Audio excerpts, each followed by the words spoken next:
So on the aluminum front to begin, we are looking at a 1-year chart here for LME aluminum.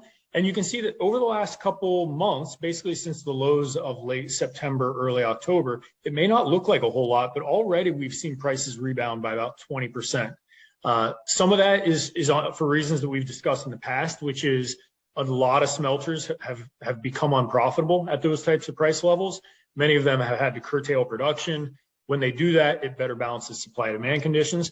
If we look at a couple different indicators, we've got the moving average lines, which again is a gauge of momentum. The 50-day is shown in the kind of pink color. The 100-day moving average is the green. 200-day moving average is yellow. Right now, we're trading above the 50-day and the 100-day, which is a sign that momentum is actually coming back a little bit into the aluminum market. And I would say we're seeing something very similar within the nickel market right now. And a lot of that, like I said, is centering around optimism that perhaps, even though the Western economy is slowing down, China may be coming back to market.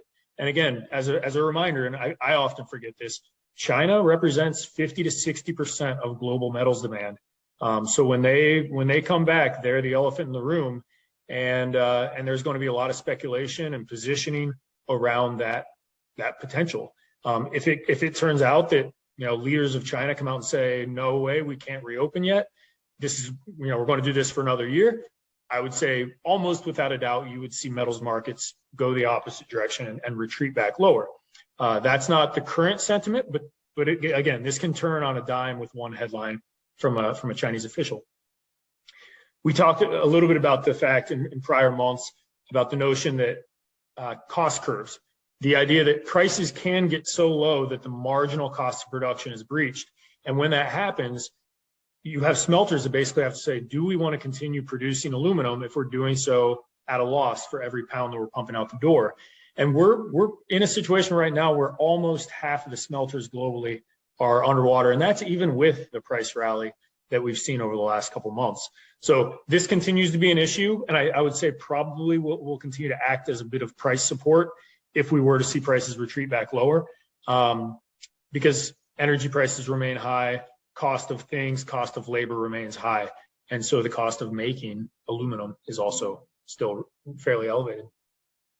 One thing that's also changing tune a little bit, for the better part of, I'd say, 9 months, we've seen Midwest premiums decline, and a lot of that's been centered around the idea that logistical networks, freight markets have improved and they've loosened up.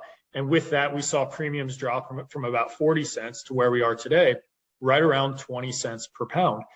Well, for the last several days and maybe even weeks, it may not look like a whole lot, but we have started to, I'd say, get a little more stability within prices, kind of in the mid 19 cent to 20 cent range.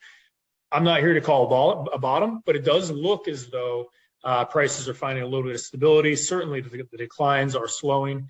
So that's an interesting one as well that's kind of corroborated with the LME aluminum market.